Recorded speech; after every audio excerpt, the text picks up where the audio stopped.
loan, a lender. And I want to kind of dive in a little bit and ask you, and I know you were affected by the way, you talk about these things in the chat.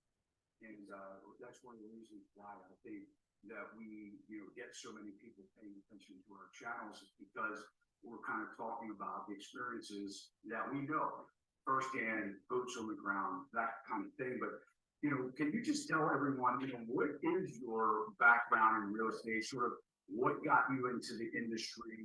And, were you a licensed agent first, or were you a licensed loan officer first? I'll never forget the job interview that I had when I first became a loan officer.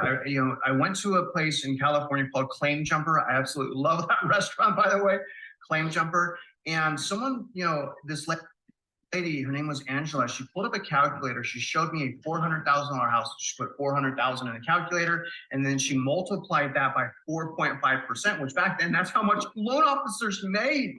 Loan officers made more than realtors back then. And she hit enter, and I was like, wait, I can make over $12,000 on a transaction. Sign me up. So I originally got into real estate for the money. That's why I got into real estate. And I got into real estate right out of high school. Now, as far as my experience, Todd, I feel like I have like a double whammy of experience, because not only do I have 2 decades of experience as a realtor and as a loan officer, I also have experience as a consumer that made bad decisions and lost everything, which essentially resulted during 2008 and 2009, resulted in me personally having my own foreclosure, bankruptcy, repo, and $100,000 tax lien as a result of the foreclosure and the deficiency of the foreclosure that followed me around 10 to 12 years. So it was very depressing for me. I had to drag myself out of the gutter by reestablishing credit, secured credit cards, reestablishing my income, just reestablishing my purchasing power, Todd. So I have a lot of empathy, and I have a lot of understanding on what the challenges are for consumers, because on top of all of those things, 20-year career predominantly helping first-time home buyers. So I understand, like, people just don't have enough money for down payment. They don't have good enough credit. I understand a lot of these things. And really what I'm doing right now is I've kind of taken a timeout, which has hurt me pretty significantly from an income standpoint. And I've got out of origination. I've got out of essentially representing consumers. And the reason I've done that, Todd, is I'm not judging you or anyone else, but my own personal opinion on the housing market. I personally feel like, and I probably don't have a right to say this because consumers make up their own mind. They decide whether or not to buy, but I don't want to be a part. I don't want to be a part of people going into foreclosure. And I believe right now it's as risky as it was back in 2007. Purchasing real estate right now is as risky, if not more risky, as 2007. And that's really where I'm at right now with it. So you have a current real estate license, right? To sell real estate? Oh yeah. I could. No, I'll represent. You want to come out here, Todd? I'll represent you. You want me to represent you? I'll represent you, Todd. Now, have you actually sold houses? I mean, or do you keep it for referral status? So it sounds like you have a lot of experience on the lending side, but do you have any? I mean, have you sold a lot of houses? I wouldn't say I've sold a lot. I chose the lending for 2 reasons. One, it was more challenging to me, and the second thing is originally you were able to make more money. The thing is, I got to be careful what I say. To me, it's not hard to sell homes, right? Or to show buyers homes. I have sold homes. I have helped people purchase homes. Really, man, to me, the hardest part of all of my jobs, and I'm also an instructor in real estate, I help realtors get their continuing education requirements for the state. So the state has entrusted me with training realtors on what's going on right now. But the thing is knowing everything I know now, the magic is in the money. The magic is in how can you get money? How can you use the money to invest in real estate? And how do you qualify for that money? I've always been intrigued with that. And honestly, I just don't like, and I don't like driving people around all day. I like being at my desk and crunching numbers. So predominantly my experience has been in residential mortgage lending.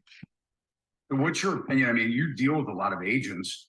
Do you think, there's a lot of allegations right now against real estate agents? And I heard you on one of your recent shows where you were talking about your opinion of realtors and or real estate agents. And, I know it's not, it was kind of bad what you said too. I think, I don't know, what do you remember what you said about them?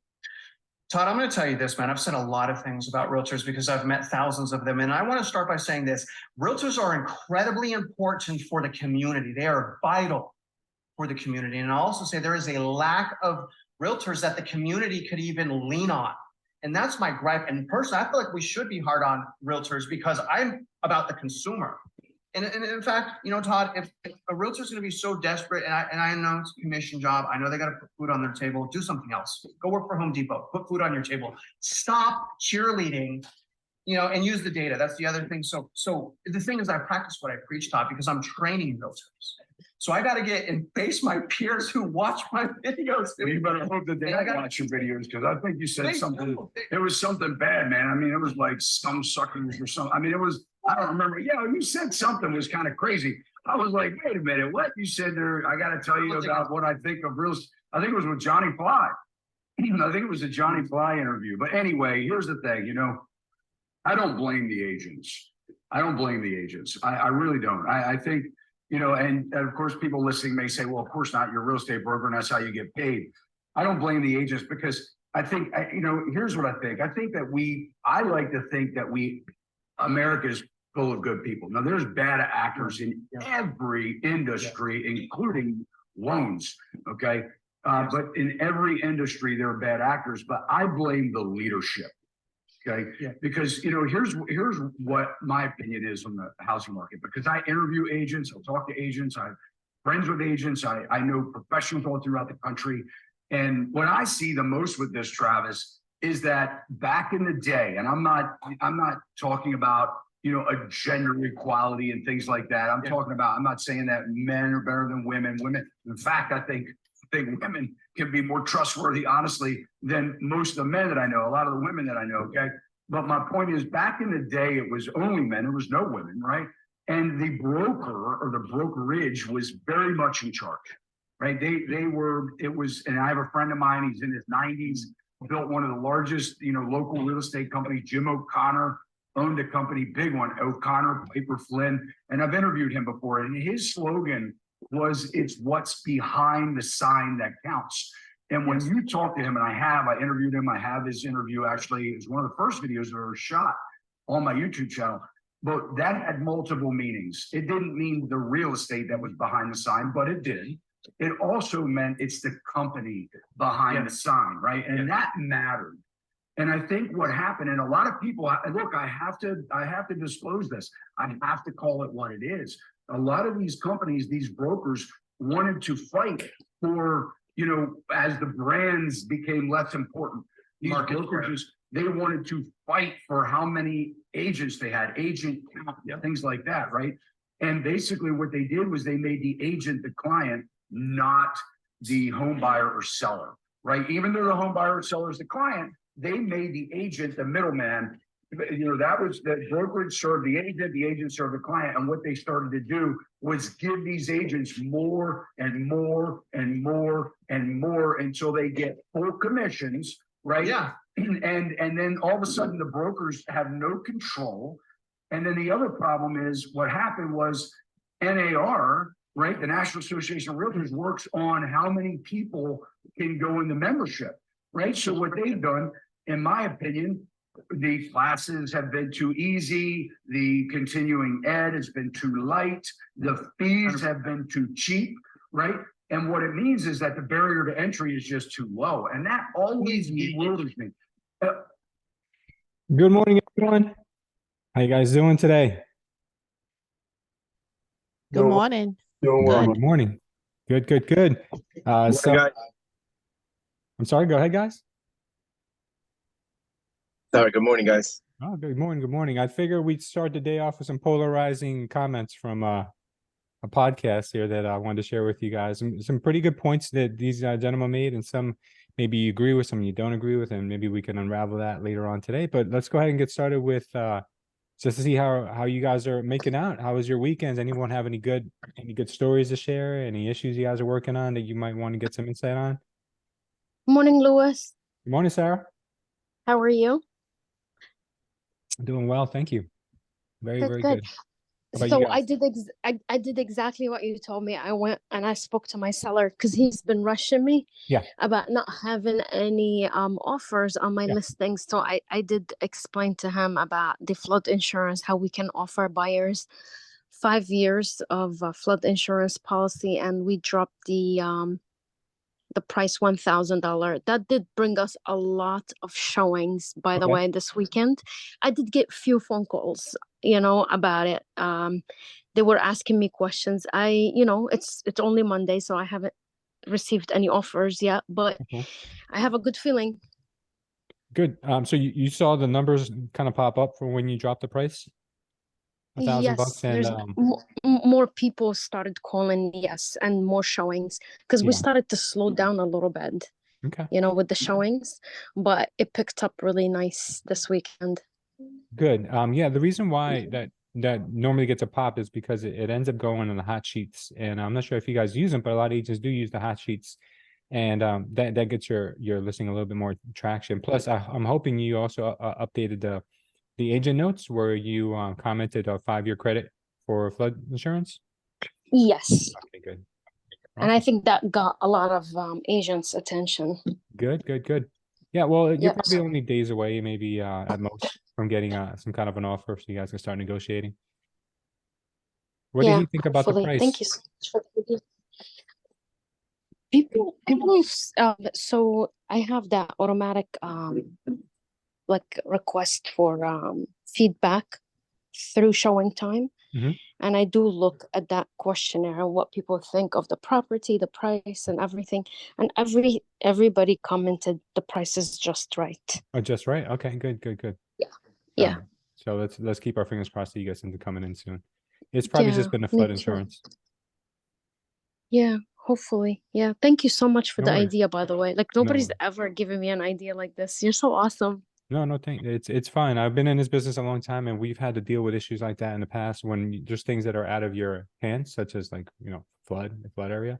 Yeah, and those type of things you just gotta try to work with depending on how strong the market is, you may not have to do anything. And sometimes if the market is softening and you're not getting the offers, you got to get creative within Got it. within reason, obviously.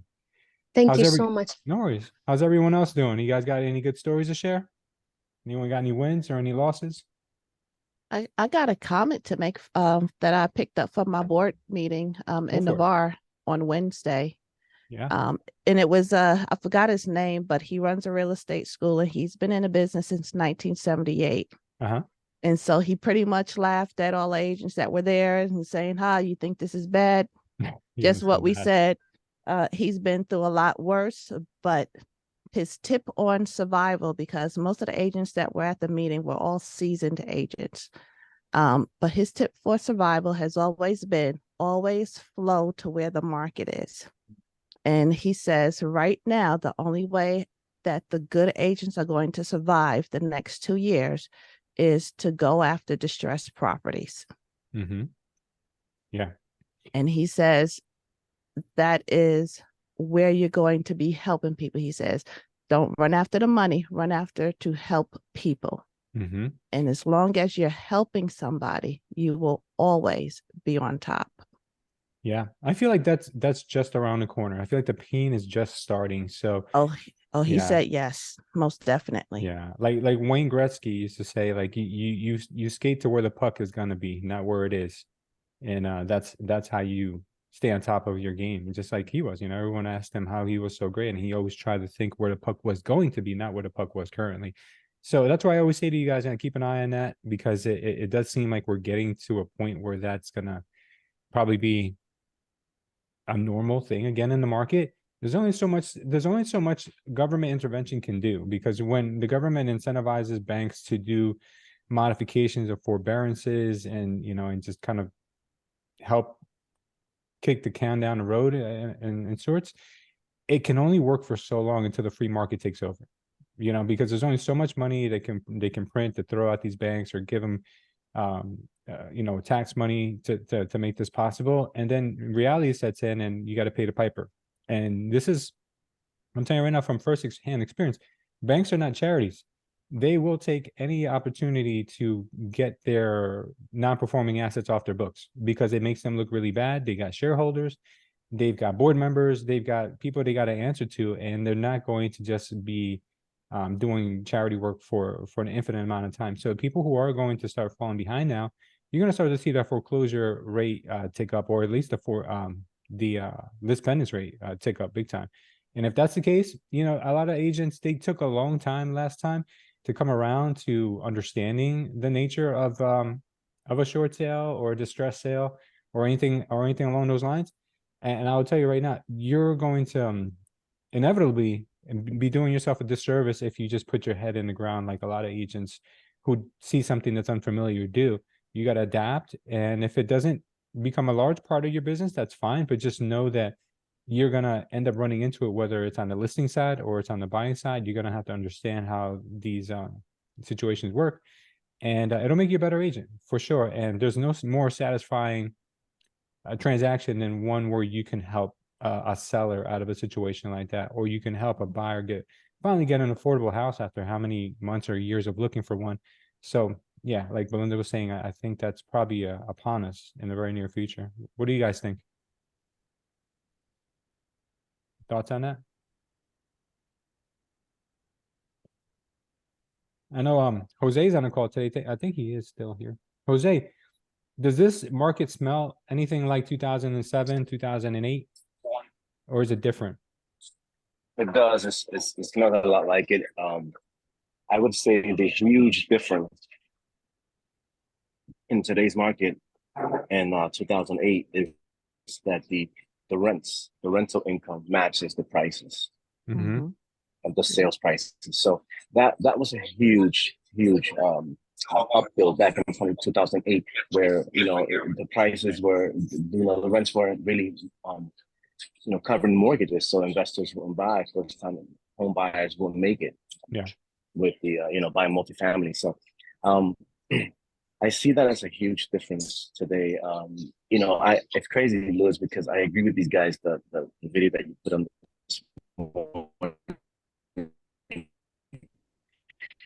and hey buddy, I'm sorry, but you're breaking up a bit. Hey man, I'm sorry, you're breaking up a little bit. And now you're better. Into the mindset of this is, can you hear me better? Yeah, now we can hear you better. You broke up for a better second. or no? Yeah, you're good now. Okay, so just judging by the income on the rent, I'm not sure. I'm not one of those types of guys that just goes on what I believe is going to happen, and that's it. I always keep an open mind. So I believe that it is going to be different. I also believe that, like you said right now in the video, this is the beginning of something that is going to change. It's going to make a change, and we have, as real estate agents, Louis, I talked to you 20 years ago.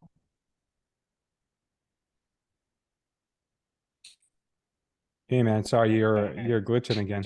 To you and Carlo back when I first met you, you said something to me. So, as real estate agents, you said this before, Louis, and we have to remain flexible. Yeah, we have to remain flexible. You told me that 20 years ago, and I still remember it. And till this day, I live by it. We have to remain flexible. Yeah. Well, Jose, what do you think about you saying rents are so high now, they're kind of matching the prices of these homes.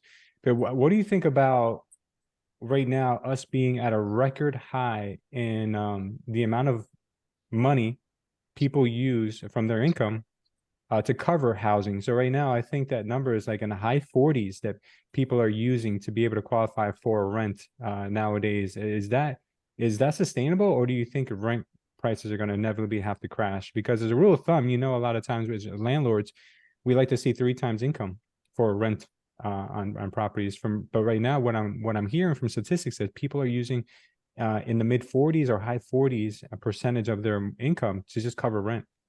What do you think about that? Well, I think eventually it'll be pushed out west. What I'm seeing is a lot of people from the east, New York, being east of New Jersey. A lot of people coming east, and the New Jerseyans are actually moving out west, West New Jersey, South New Jersey, and even Pennsylvania. Even Pennsylvanians, where the border of New Jersey is, you have Phillipsburg and Allentown. People are moving out west, even further, Harrisburg. Wow. So I think there's a shift in and where the people are headed to be able to afford those rents. Mhm.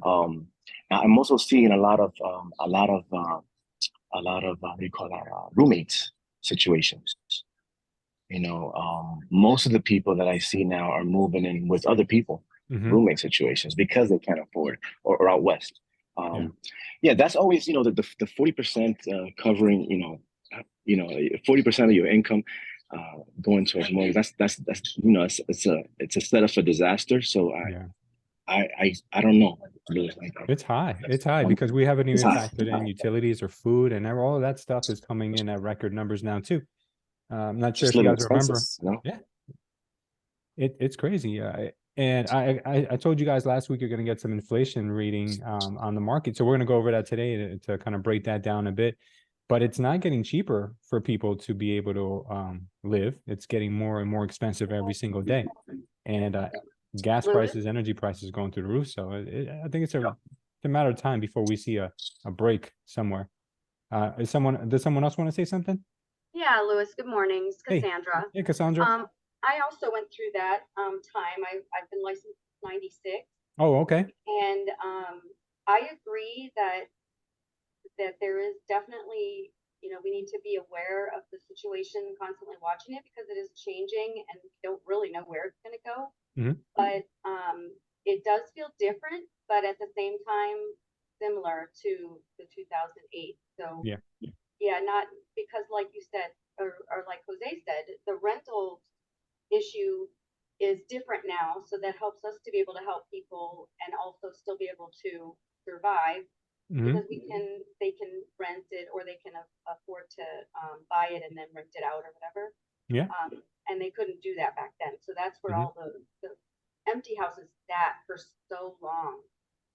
And we're so trashed and everything. So hopefully that wouldn't happen this time. But Right. definitely something to watch and not knowing where it's going. But yeah, that was an interesting time. But if you just watch like Jose said, and like you said, make sure you know what's happening each day, and then you can go where the puck is going if you can Yeah. figure it out. For sure. So yeah. One thing that sticks out in my mind, Cassandra, is that back in 07, 08, there was an excessive amount of greed in the marketplace from everyone involved, from the real estate agents to the loan officers to the investors, people who were buying homes and like either flipping them in like a year or accumulating 10 properties in a year. Banks, everybody had a really high level of greed, no real oversight. There was a lot of blinders on. People were not seeing, like people were not wanting to know of any repercussions because nothing could go down. Everything would go up forever. So there was a lot of like, I don't know if we call it being naive or just being blind to the fact that, this can't just go on forever. But this time around, I don't see that same level of greed from the normal, culprits, I guess, or usual suspects, you would call it.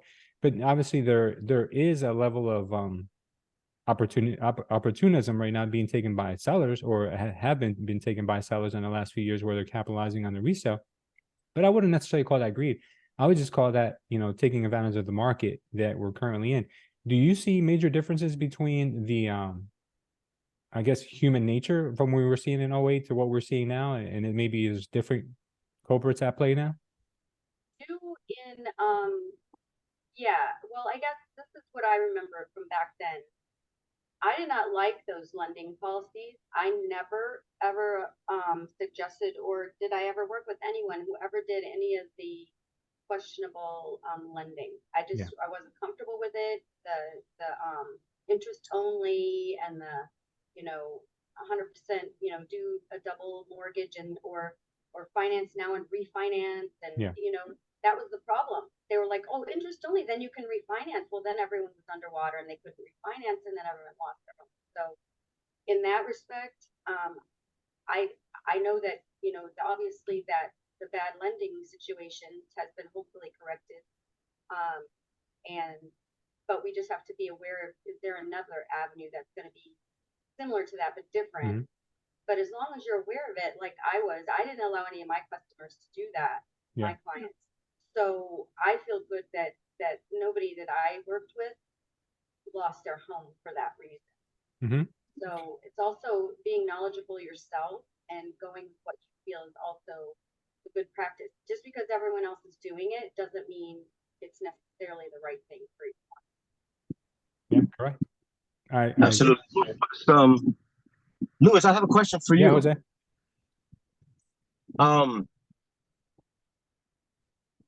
I just secured a loan. I'm in the process of buying a property, a commercial property, and I just secured a loan, and the interest rate that I was given was 7.5 on Oh, an that's really LLC. good.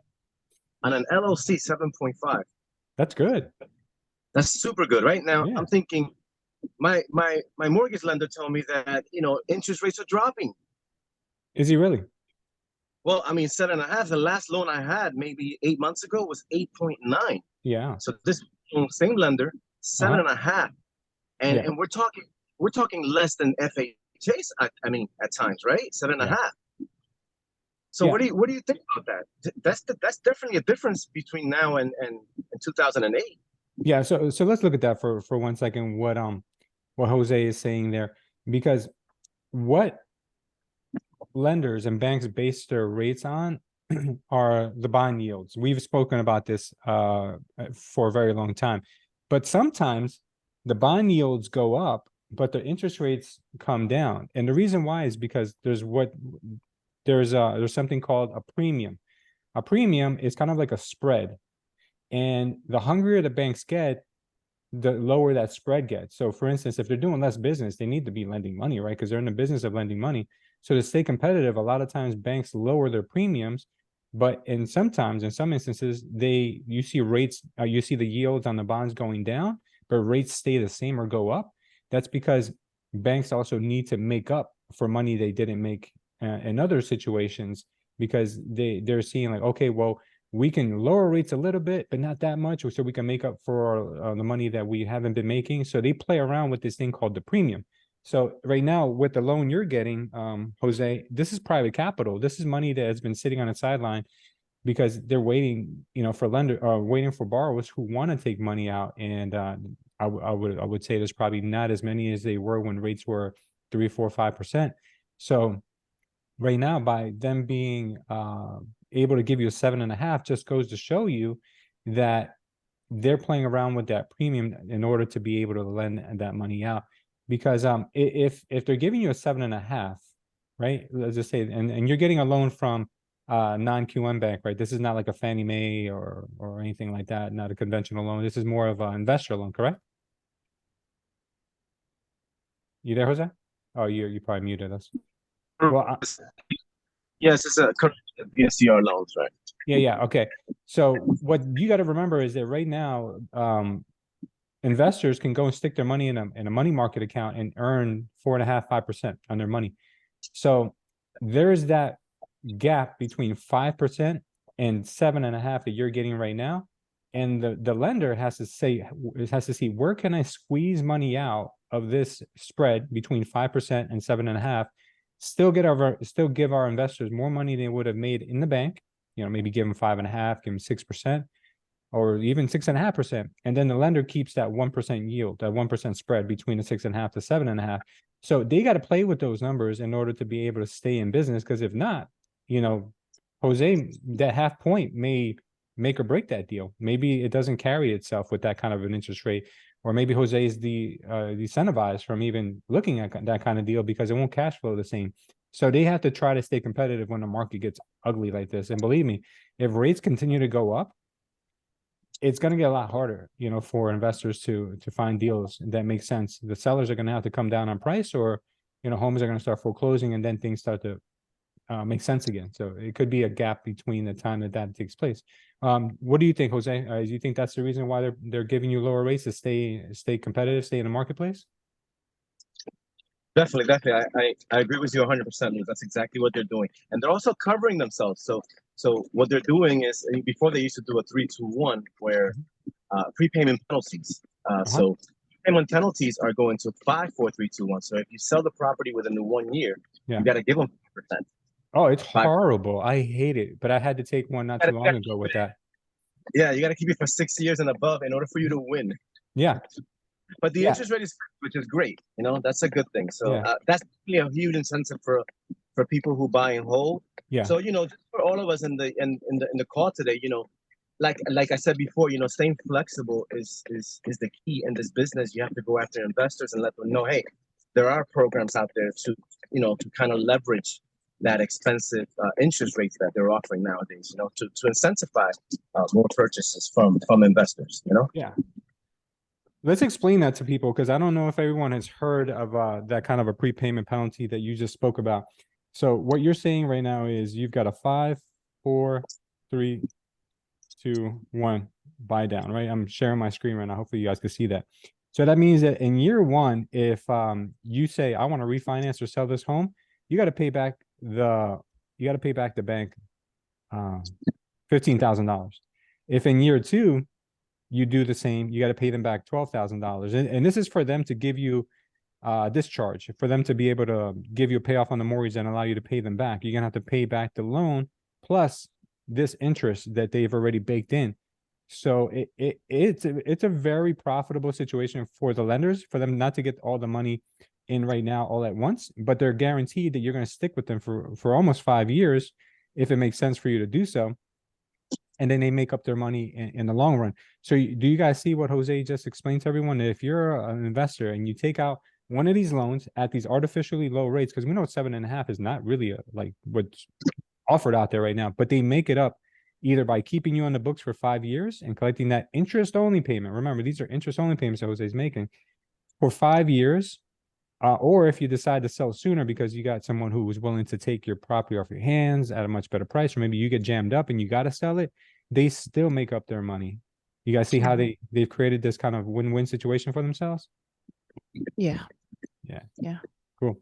All right. Yeah. Thank you for sharing that, Jose. That was good information that we're able to share with everyone. Let me just add. All right. Now I want to cover with you guys some information that we got last week. Who was able to take a look at the CPI data from last week? And did anyone get a chance to see that? I did. What did you think about the CPI? Well, let me translate that. The inflation numbers that we're getting from the Bureau of Labor Statistics. What did you think about what we got? Let's open this up. I think that is going to create a divorce rate go up. Divorce rates, hence you're going to see more homes on the market? Yeah. I think in order for families to make it, they're going to have to stay together because you need 2 incomes. Mm-hmm. This is, I don't want to say serious to make it scary, but it is something to pay attention to. So not only do you have to watch your spending, you also have to watch your attitude with each other to make sure that everybody, just to make sure that you stay together. Yeah, because divorce rates don't tend let to go this up. break you. Yeah. They tend to go up when the market or times get tough, correct? Correct. Because that's the number one thing that couples usually tend to fight over is finances. Yeah, never a good thing. Let's take a look at the numbers that we've been given right now, and I want to get your feedback on what you guys what your opinion is on these things. So obviously we have to go through a couple of things that are very, very important for all of us that we really, it's not an option. You got to do it.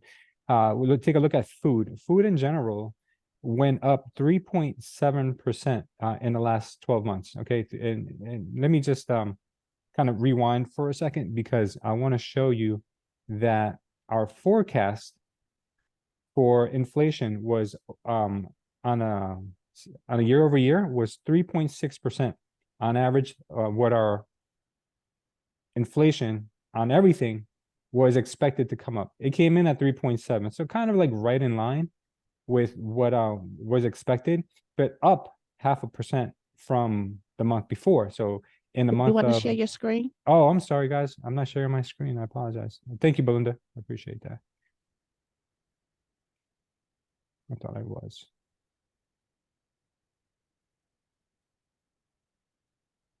Here we go. I apologize, guys. So this will make a lot more sense to you now. All right. All right. So as you can see here, we have in this area right here, last Wednesday, we got the report. We were expecting 3.6. We got 3.7. And last month we got 3.2. So we're ticking back up in inflation. We've been coming down from somewhere around 9% inflation, which was crazy. And now we're starting to see it tick back up, which is never a good thing. The Fed doesn't like that. They want to get it down to 2%. So what that's going to mean is we're going to keep interest rates high or possibly even increase them a little more to combat all the inflation that's happening right now. And I'm also going to share with you, aside from this, which is the consumer price index, I'm also going to share with you guys the producer price index, which is what inflation is most likely going to do in the future, because we're going to get numbers from the manufacturers, the people who produce the things that we consume, to see what their numbers look like. Because if their numbers are going up a lot faster, then that means that eventually they're going to pass off that inflation to us. Because if it costs Wendy's more money to buy ground beef, then that means we'll be paying more for a burger in a month or two. So I'm going to go over that with you guys as well as soon as we cover kind of what happened last week. So overall, let's just take a look at food. Here we go with this first category right here, food. Food has gone up 4.3% year over year, which is not good. Food at home has gone up 3%, and then food away from home has gone up 6.5%. So that makes, the Sunday brunches or, Friday night, dinners with the family, that's getting a little more expensive nowadays. It's going to cost you 6.5% more to just take the family out and have a meal, which, it's not good for business, because that means that if it's costing you more people are likely to eat at home, and that's not good for the economy. So this is not good to see. Energy, which is obviously, you guys know we can't live without energy, with heating oil or gasoline or electricity, those types of things. Energy is down from this time last year, but it is up big time month over month. So let's look at energy month over month let's see. It was up in August 5.6%.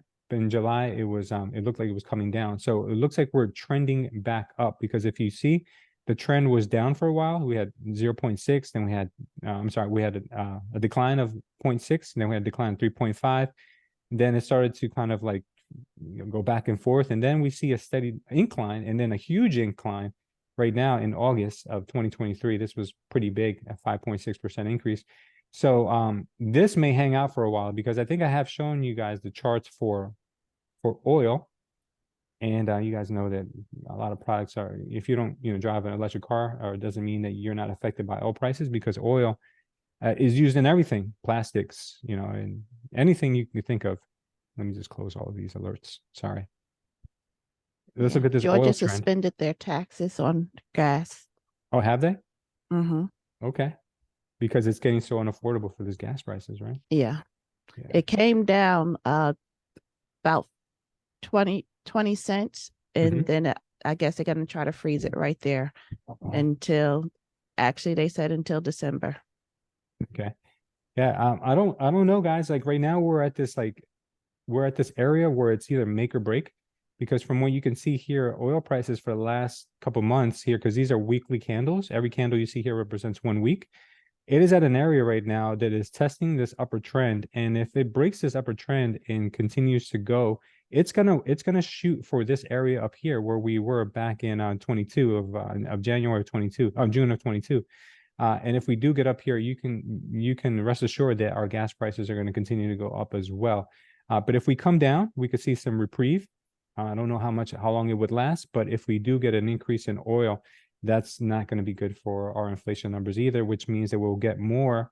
We're also going to get more hikes when it comes to rates, which is not a good thing. If we're, hoping that it becomes more affordable to buy homes, it's not going to be good for any of us, right? We're in this business of affordability, not the other way around. But it could also cause a lot of people to finally say, you know what, I've had enough. I can't afford this home. I'm going to sell it. So it could be a double-edged sword. Could be good and bad. All right, so let's continue looking at that, because energy was an absolute disaster. I feel it's going up a lot, even though it looks like it's going down.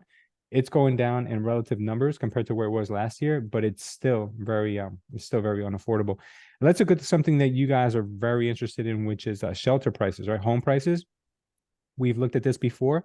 Shelter prices are still leading the way as far as the contribution that they're adding to the overall consumer price index, which is the inflation. It is up 7.3% from this time last year. So like I mentioned to you guys, we got to look at the trend, right? the trend is still very high. Transportation services are still very high, but transportation is not as crucial as a home. This is, I feel, plays a bigger part. This number right here, let's just look at it month over month. So in February of 23, it was up 0.8. Then we're up 0.6 in March, up 0.5, and then up 0.4, then 0.6, then 0.4, then 0.4, then 0.3. So we see that the numbers are still treading down, which is great in my opinion for the numbers to tread down, because we can't go, straight up parabolically forever. So I feel that this is kind of setting the trend. I do think we're going to start seeing those numbers approach closer to zero, increase in prices, and maybe even start to go negative. Once you start going negative, I think that's where we're going to see kind of like a fallout in the maybe in the bottom of the market. We'll start to see those numbers really go in a more affordable, I would say, range for people to purchase. So these are the kind of numbers we've been given. Obviously, I'm not going to go through everything like used cars and all those other things, but I just want to bring you guys up to date with what we're seeing here, and kind of have like also look at a forecast of what might be coming around the corner. We're looking at oil prices, and I also want to show you right now what the producer price index looked like, which was the PPI is what it's called. The PPI was not great, because what we saw was a much higher number than what was anticipated. So let me go back here for a second and show you that. Let's see. Okay, here we go. Here, this area right here, this happened last Thursday. We see that the PPI, let's see if it was month over month. Okay, right here. So the month over month producer price index was expected to be at 0.4 increase. It came in at 0.7, which means that it was almost twice as high as what was anticipated, which could never, it's not going to translate as a good thing for us. Things are going to cost more down the road. Then you look at core, which excludes food and energy. That's at 0.2, but come on, guys, we all know that the most important things, what could be more essential than food and energy? So I tend to look at the headline number more to just get an idea of what we're going to possibly be looking at. And this is not a pretty picture. I mean, this just shows that things are still rising and still going to give us some headwinds going forward, which means the Fed, which is scheduled to meet this week, guys. You're going to have a Fed decision this week on Wednesday, I believe. Wednesday at 2 p.m. the Fed meets again, and they're expected to leave the federal funds rate at 5.5%. That's what it was previously, and that's where the anticipated number is supposed to stay at. I think there's a consensus of about 98% of analysts think that we're not going to get an increase. So if we do get an increase of 0.25%, which is usually what they like to move in quarters, then that could really kind of like drop markets. If we stay at zero increase or stay the same, it's anyone's guess what the markets may do at that point. Usually they move up and down. It's not necessarily one direction only. But right now we're at 5.5%, which is still very high for the amount of debt our country has, and the amount of the amount that homes cost. Because remember, this has a lot to do with whether people decide to want to invest in real estate or just park their money in federal IOUs, which are treasury bills. So this is it's going to be a big decision to be made on Wednesday. I feel they're probably going to end up keeping it the same, but that's not the question. The question is, how's the market going to react to that? So we'll see on Wednesday around 2 p.m. And that could also lead to a lot of changes in our market. So keep an eye on those things. I know a couple of these things that you guys think is not really maybe you guys think it's not really something that you've ever considered being important to the business you're in, which is real estate. But I'm telling you right now, nothing could be more important than financial policies and decision making that the Fed has, because that's basically what our country is designed off of. Is designed off monetary policy and what the Fed decides to do with these key numbers. And the higher these numbers go, the more pain we're going to feel, and the quicker they start to reverse course, then I feel that's when the market is going to feel some reprieve, and people are going to start spending again. Well, not that they stop spending, because you can see from the CPI numbers that people are still spending. So what they're trying to do by keeping these interest rates high is, and I think you guys may have heard me say this before, they're trying to kind of teach us a lesson and say, calm down, stop spending so much money. Because if you keep spending money, our inflation rate is going to keep going high. So we're trying to punish you by making it more expensive to borrow money. We're trying to punish you by not allowing you to continue buying homes and flipping properties and all these things because it's becoming more difficult. We want you guys to just take a break. Stop spending so much money. Stop going on so many vacations. Stop going out to eat as much. Relax, because we need you guys to be more conservative. There's a time to be more loose with your money, and there's a time to be more conservative. Right now, the Fed is acting kind of like maybe like a disciplinarian, like a parental figure that says, look, Timmy, we've given you $100 in allowance and you spent it all. It's time right now to start saving your money again. This is basically what they're doing, because that's the way the economy works. There's times of boom and there's times of bust, and they're trying to keep us from going off the cliff, which could be a bust. And personally, I think that it might be time. It might be time for a bigger correction than what we're experiencing right now. And the reason I say that is because I like to go into the charts and see what the stock market has done over time, because over time is when you start to see what periods we're in. So I want to show you guys on a 1 month chart what the market has done in the last, let's see how far back we can go. I might even have to change this to algorithmic chart to give you kind of a perspective. Let's see if I can change it to that.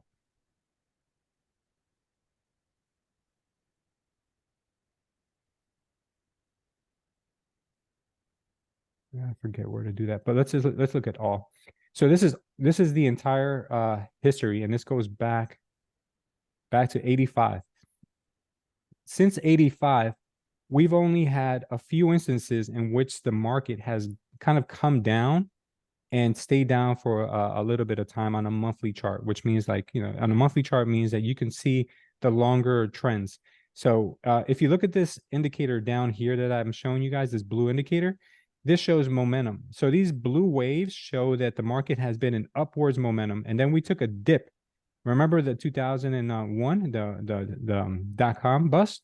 We came down, and our momentum came down in the market from December of 2000 to about, it looks like July of 2003 is when we started to come back up. All right, so that was a 3-year period in which we had to cool down. And then we went up for how many years? Then we went up for 5 years, and then we came down in 2008 for a brief period of time, lasted about a year, and then we came out of that. But since 2009, we have not come down, with the exception of in 2022, the tail end of 2022, when we started to see that market kind of tank again. We had that brief little stint that didn't even really make a dent in our economy, which was COVID. It came down momentarily, but not enough to really give us a downturn that we needed. We most likely needed that. But what our government did instead was provided cheap money and free checks, stimulus checks to everyone. So that kept us, it kept the patient that was going into the emergency room, it kept them on life support, basically what it did. So it kept us in a positive, I guess, trajectory for the next few years. But then the patient started feeling sick again. So tail end of 2022, we got this brief stint of a little bit of a downturn. And right now we're making somewhat of a recovery. As you can see here, this little blue wave is very anemic and doesn't look strong at all. Like if you see here, it looks like it almost wants to come back down because it's starting to have like a little angle to it. So if we see something like that, that means the market can really kind of just turn over, roll over on us. And we could see the market kind of come down. Let me see if I can just erase this. We could see the market kind of double top. That's a very popular pattern that happens in financial markets. We can have a double top and then see something rather nasty, something pretty much that could be what we've seen back in 01 with the .com, or maybe something like we saw in 08, which was a little bit longer. We got a little bit of a taste of the tail end of 22.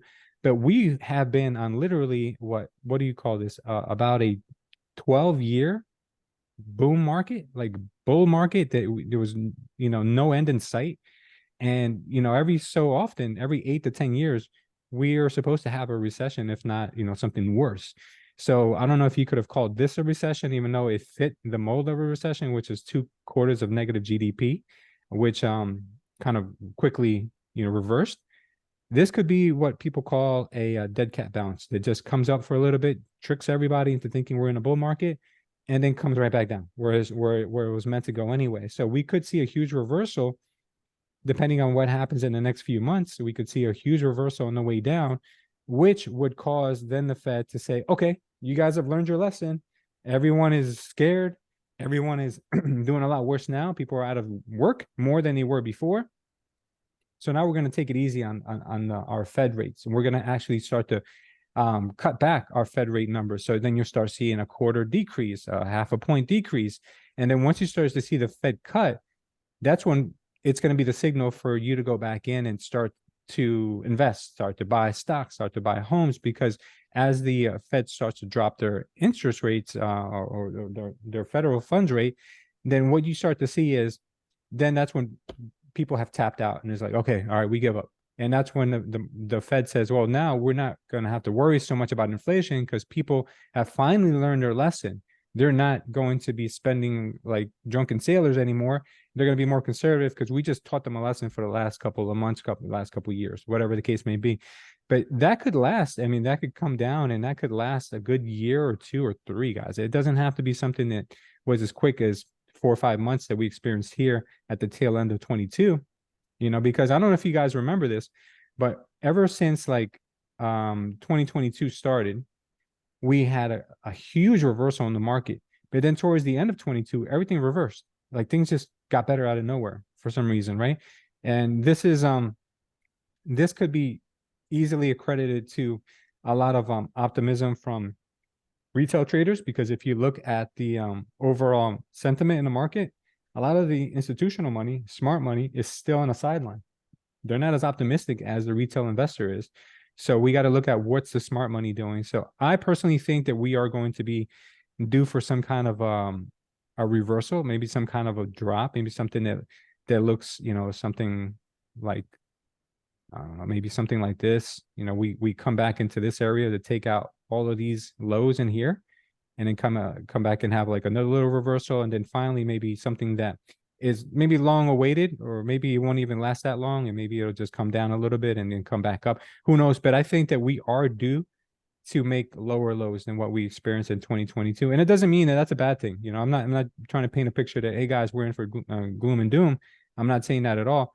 What I'm saying is that it's normal for the market to have corrections and reversals, because it's not right and it's not healthy for something to go up for 13 years straight up in an upward fashion like this. Anyone who's been around a little bit longer than Gen Z or millennials, they know that markets do go up and they do go down, and they do go up and they do go down, but they don't go up in a straight line forever. That's one thing that I want everyone to remember, is that they don't do just this. So I think what we're going through right now is normal, and it's healthy for the economy to go through, and it's healthy for a lot of people who get overly confident with what life is like and what business is like. That sometimes you have to be conservative and have money set aside for a rainy day, and sometimes it takes the novice investor or the novice business owner to go through a bust cycle like this to be better prepared for the next cycle that could be coming up at any point or at any time.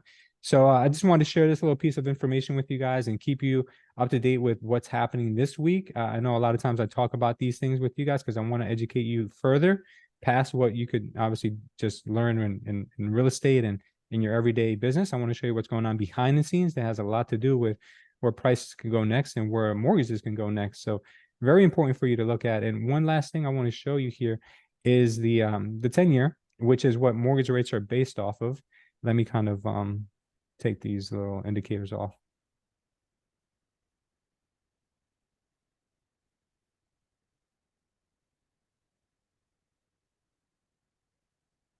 Okay, so again, we're in a monthly right now, and as you can see, the 10-year has done nothing but gone straight up for the last couple of maybe 2 years or so. We've been going in a straight line, but like I've mentioned to you guys, over time, we're still very, very low. If you look at where it's been historically, we're still very, very low. So there is still room for mortgage rates to continue going up, which is, I know, not what we want to hear, but it could be very possible what we may get. So keep in mind that this is still going in a direction where we kind of feared that it would go, which is up, up, up, and up, So I like to bring this up from time to time to show you guys, where we are and in a mindset of like a banker, or what the Fed looks at before making these decisions. And it's not looking great. The higher bonds go, that means the 10-year bond goes, the more likely people are to just lend money to the United States of America in the form of treasury bills and not invest it in the marketplace. So this is what the Fed looks for in order to cool down the market, because if they say, well, look, by you lending money to the United States of America through the treasury bills, means that you're not out there spending it on real estate, you're not out there spending it on stocks, which also is a way to cool down the economy. So I figured I'd show you guys this before we go to any questions or anything you guys want to talk about for next week. But still is not looking like a great place for us to get any cheap interest rates anytime soon, or cheap gas or anything in the next foreseeable future. But there will be a time when we do see that again, but that's anyone's guess when that could be. Questions on this, anyone? Anyone want to bring up anything they kind of saw from this? Just say, look at the program that we've been forced into. We are being programmed and conditioned and controlled like robots. Yeah. Is that why they call it programming? That's on TV? Yep. That's very true. There's a book, I forget, I'm gonna look it up. It's called Propaganda. It's an old book. It's a book that was written about the way that companies, and even before companies, how you can control the masses through propaganda, through what you put out there. And this book literally lays out for you how countries control and brainwash, and the media companies brainwash people into believing anything and everything and all the rhetoric they want you to believe. So just question everything is what I always say. Like, even the numbers I just shared with you guys today, these are all numbers that are being given to us. Like, we know the real truth out there is that housing prices are up more than what they tell us, but maybe that's adjusted somehow with their fancy math. But question everything, and like Belinda said, there's a lot of programming out there that tries to make us feel like everything's okay. Nothing to see here, folks, type of way. Cassandra says, I have a little something to share if there's time unrelated to the current topic. Yeah, please share, Cassandra. Oh yeah, and Cassandra, no, there is you can use TradingView for free. You don't have to pay for it. I'm sorry. Oh, okay, great. Mhm. I'll check out the name of it. So, I just wanted to, I don't know if anyone else has done this, but I did an active shooter training at RASM, which is our Real Estate Association of Sarasota and Manatee County. And I just wanted to share a few tips because I thought it was very good, informative. Go for it. The main things that I got out of it are the steps that you should take if you happen to be in an active shooting situation. And it is, the first thing you do is flee, get away, do whatever you can to just get away, run. The second thing is, if you can't do that, you have to deny access to yourself. So if you're somewhere where you can block a door, window, keep the person away from you, that's the next option. If you can't do that, then you need to be prepared to fight. So have something with you. The example we got was a fire extinguisher. It's a great item. Yeah. They sprayed the perpetrator, then they were able to run. But another thing they could have done was, after they sprayed them, they could have hit them also with it to make sure that they didn't come after them. Yeah. And then another tip is never play dead, because the perpetrators often come back several times and shoot people that are down to make sure they're done. And I think those are the main things. I just think there were good things. Oh, the other thing is that's really important is hide if you can't. So in other words, don't be peeking if you're under the desk to see if you can see something, because then they'll just shoot you right through the desk. So if you're hiding, stay hidden and don't move and don't try to see what's going on. So those are the tips, and I just thought those were good for everyone to know. Now, Cassandra, given the fact that you do live in Florida, and as of July 1st of this year, we're able to conceal carry without a permit. Did they mention that at all, of that being an option? If you are a person who chooses to carry a concealed weapon, is there a proper way to utilize your weapon if need be, if in an active shooter situation, or are you told to just leave that as like last resort if you're being attacked, or if at all? No, the officer did not discuss what you should do if you're armed during an active shooter situation, but he did say, because there was people who asked, that he believes every law-abiding citizen should have a gun. At the same time, there was a few women that we were talking and stuff, and they were concerned that it's not necessarily a good idea for everyone to have a gun if you're hesitant to use it. Yeah. So what I think is very beneficial, if you do get a gun, if you have any reservations about the fact that you might actually use it, is to make sure you go through the training that they provide for that, or protection with it. Because one woman said she even did that. Her and her husband both did it, and they were actually on the mat with pulling guns out of their purses and stuff as a practice, and she still was uncomfortable, so she still used pepper spray. Because if you hesitate, then that can be a detriment to yourself. So Correct. Yeah, and there's a lot of alternatives too. They have they've got, like you said, pepper spray, which is probably one of the most effective things you can use. You got stun guns, and now they have this other weapon that's legal in all 50 states. It's called the burner, and it looks like a real gun, but it has a very bright facade to it, which notifies anyone who knows anything about guns that it's not a real gun, but it will render someone useless. Let me see if I can find it to share with you guys. See if I can show you this. You guys are able to see my screen, right? It's called a burner gun. Let me see if I can find it.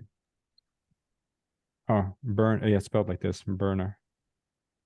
Yeah, so it's a gun like this, but it fires a like projectile that hurts like anything. Like if you guys ever been hit with I don't want to say a BB gun, but if you guys ever been hit with a paintball gun, it stings. I mean, to a point where it goes away, it's not a big deal. But this will literally, like, it will hurt like no one's business. So this is something like a hot rubber? Is it hot rubber? I'm not sure what they use, but I know that they've been getting like a lot of raving reviews from people who have used this, and even police. A lot of law enforcement chooses to carry that as well as like as a backup to not using lethal force if someone doesn't seem to be like a life or death situation, but you want to kind of get the point across. So if you guys want to protect yourselves, look into something like this if you're not comfortable with guns. And because I'll be honest with you, just like Cassandra said, if you're pulling out a gun, the only reason you're pulling out a gun is if you 100% intend on using it. You don't pull it out to show someone or flash someone, because believe me, that could turn on you in an instant. A gun could be used on you. So, pulling out something like this and using it, you're not taking someone's life. This could probably be an option for someone if you do find yourself in a situation you don't want to be in. But as real estate agents, you always got to keep yourself protected, especially the ladies out there, because I personally know women who have been, I don't want to say attacked, but have gotten to the point where they felt like their life was in danger. And luckily they were able to get away, but it can happen. So please, if you haven't taken a course yet on self-defense, or if you don't know anything about, carrying or anything like that, if you're allowed to, look into something like that. I think it's a good option for someone to have pepper spray, or at least, that at the very least, the pepper spray on your keychain. one more thing, Louis. Yeah. I think it's very important, is that they stated that it is really very important for women not to do open houses alone. So Yeah. that was the other thing. 100%. 100%. Yeah, absolutely. Guys, you know that CE credits are coming up. They're always coming up. You can take a self-defense class like this, or a preventive class like this as a credit. So if you haven't thought of doing that, you could definitely do that and get, I think, 2 credits for it. So please look into that as an elective. Okay. Cool. Anyone else want to share anything before we go? I got stung by jellyfish on Thursday. That's never fun. Is it jelly season? Is it jellyfish season already? Yes. Is it? And as I understand, turtles eat jellyfish. Mm-hmm. Good So for I them. was next to a turtle conservation, which I didn't know anything about. And Uh-huh. the jellyfish was just, they wasn't really bad out there. But only thing I could say is that I came off of the wave board, put my legs down on the floor of the ocean, and I felt like hair all around my legs. Mm. And then I looked down and I thought it was just seaweed, Mhm. drifting seaweed. And then I realized it was a jellyfish. And then once I realized what it was, that's when the pain started. Isn't that strange? Once you identify what's attacking you, then the pain comes. It's Yeah. mental. So I got it off, and the lifeguard told me just start rubbing your legs with the sand Mm-hmm. and rinse it off in the seawater. And then immediately Did it it work? stopped. Yeah, no swelling, no anything. So, don't watch SpongeBob where you think you're going to, shock to death or anything like that. Fear is only you not knowing what to expect. Yeah. I think the worst part of it is the fear. It's not even what comes afterwards. Oh, good. Yeah, I didn't feel anything until I realized what it was. So Yeah. that was So my birthday treat from the ocean. you were in the is- Panhandle? Yeah, I was in Navarre, which is Okay. in between Pensacola and Destin. Okay. I Cool. have a question, Louis. Can Yeah. you hear me? Yeah, Okay. Tammy, go for it. So, I have a listing coming up. Actually, I got to meet with the lady tomorrow. Mhm. She has a 6-family in Newark. It does need some fixing up, but she has tenants on there month to month. Mhm. And she didn't really tell them yet. Yeah. So, have you had a situation with tenants? And if so, what's a good way to go about that? Yeah. Well, I'm going to tell you right now from personal experience, the most likely buyer is going to be probably a Jewish investor from New York. They're the ones that are buying up all the multifamilies in Newark and Elizabeth. And their number one go-to is that they want the property vacant, even though if you got tenants that are paying on time. So what I suggest is you prepare your seller for a situation like that and see what their stance is on that. Because if they get a full price offer and they want the property vacant, it's hard for me to find someone who would argue with that. So getting people out of their homes, especially in Newark, is gonna be difficult. So you need to have like, all right, do we have a cash for key option for them? Do we know any investors who have vacant apartments that maybe we can kind of move them to? It's not going to be easy, especially if you have all 6 units occupied. You may want to see if you can negotiate where half the building is going to be empty, half the building is going to be occupied. Jose, I'm sure you've come across a lot of this, right? How have you dealt with these, or is it Jose still on?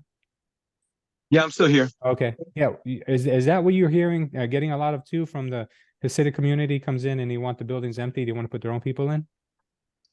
Yes, that's correct. That's correct. Yeah. Correct. No. Unless you have Section 8 paying top dollar tenants, just so you know, Tammy and everyone here, in this year, just this year alone, 2023, it's just been worth it for me. I've bought out 5 tenants, and the latest tenant that I bought out was last week, and I paid him $11,000 to leave. Wow. Most of the other things that I did was 6,000 Holy tenant, moly. so the bottom line is Inflation that is real. yeah, and if you're trying to paying $1,200 a month, and that apartment is going for $2,000 on a Section 8 tenant, especially in Newark, Tammy, Louis is right. The investors, the new buyers, investors, they're gonna want it vacant because a 3-bedroom apartment, Section 8 is paying $21.95 right now on a 3-bedroom, no matter where it is in Newark. So you're right, and might as well prepare your seller for cash for key situation. But at the same time, I think you were talking about maybe leaving the tenants in an unknown situation. Is that what the seller wants? Well, she haven't told them yet. I got to meet with her again tomorrow, but I told her she needs to let them know, being that they on month to month, she still need to let them know. Yeah. But as of now, she haven't let them know. Yeah. Yeah, well, she's the thing is she's fearing, and I think I understand why she hasn't, is because what she's fearing is that her tenants will stop paying rent if they know she's going to sell. Right. Normally what happens, well, not normally, but it does happen. So I think that's her reservation.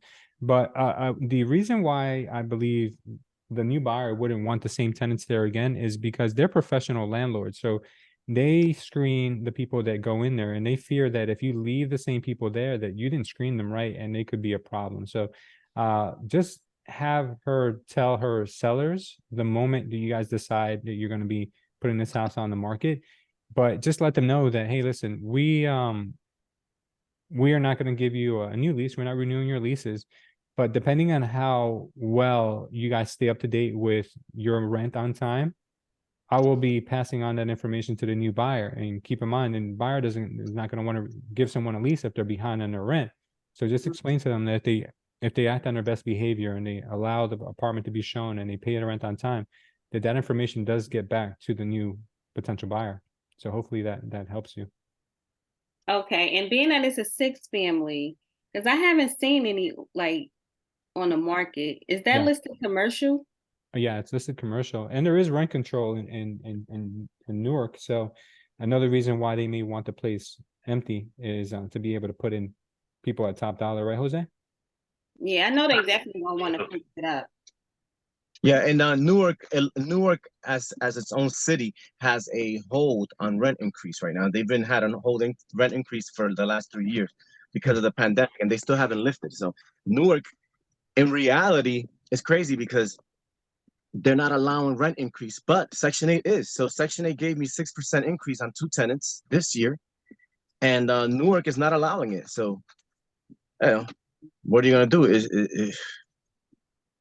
I don't know if the tenant, if you want to raise rent and the tenant fights you on it and they live in Newark, you're gonna lose as a landlord. But if that tenant is a Section 8 tenant, state or city, they're giving you the increase and up to 6%, which is more than the 5% limit the state allows. That's great. Oh, wow. It's crazy. I don't understand that. Sometimes these rules they just contradict each other. So I don't know. Okay. Okay. Does that help, Tammy? Yeah, I was thinking that she can do like the cash for keys, but I wasn't sure. I didn't know if it was another way, but I wanted to make sure before. So who would pay that, her or the potential buyer? Her. She would have to, because she would need to take them out of the unit before the closing. Okay. So she would either have to do it in the form of cash or say to them, and I don't recommend this, but say to them, look, if you're willing to sign this agreement that says you're leaving, I'll give you the next 2 months for free. You don't have to pay rent, but you got to leave. If not, then I'm gonna be evicting you. So I don't know how, because at that point, if they say, okay, I'll take that deal, and then they still don't pay you after that and don't leave, then it's going to take you another, who knows how long to get them out of those apartments. So that's not a recommended strategy, but I would say that if she could muster the money up somehow, that would be much better. Okay, we'll figure it out. And I heard you can't evict in the winter time in New Jersey. You can't evict in the winter. I think judges have a little more leniency towards evicting people during the holidays, but I don't know about the winter. Jose, have you experienced that they don't evict people during the winter? No, not really. That's more of I don't know. That's hearsay. I've never experienced that. People say you can't evict tenants because they have young kids. That's not true either. None of that's true. Not in my experience. I don't. Tammy, keep in mind, Tammy, that property, 100%, that property is worth a lot more vacant. Just keep that in mind. That's what I told her. So that's why I was telling her between the high 8s and the low 9s, because vacant, we gotta leave some room because it's not vacant.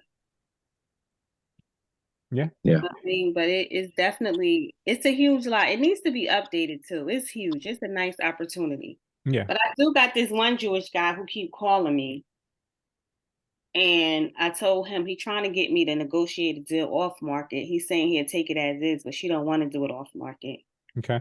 So hopefully he'll put an offer in when we put it on market the way it is. Yeah. Mm-hmm. Good. Yeah. There's always going to be where you're at right now. There's always going to be a buyer. It all depends on the price. Whether you, like Jose says, you deliver it completely vacant, you get top dollar, or if she doesn't want to go through all those headaches and she's going to make a massive payday regardless. She could use that wiggle room to give somebody a little bit money off the deal and take it with the tenants and let them deal with them later. So you're in a good position. That's a home run for you. Okay. Awesome. All right, guys. I think that's all we have time for this week. I appreciate everyone being here. Let's go ahead and close out with our prayer. Does anyone need a special request? Anyone want us to pray for them, or any birthdays coming up? Anything you guys got?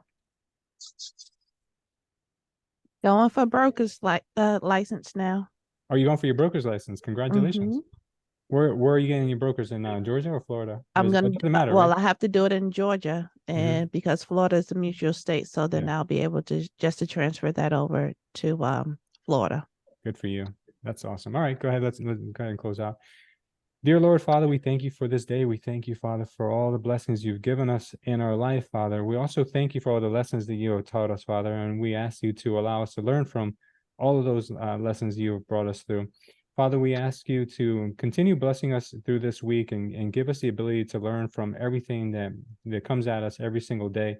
Father, we also ask you to bless Belinda in her journey to become a broker, Father, because you know that you have given her all the resources and all the talent that she needs in order to be the best version of herself, Father. And we also ask you to look over every single person on this call and help them get one step closer to the person they want to be, Father, or the person you intended them to be.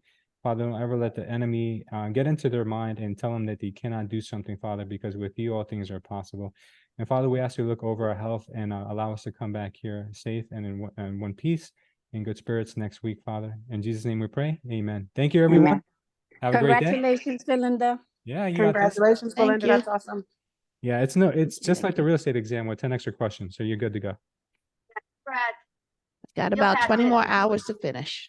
You got Yeah. this, girl. Good luck. got it. Thank you. Take care, Have a everyone. great week, everyone. God bless. Bye-bye. Wait.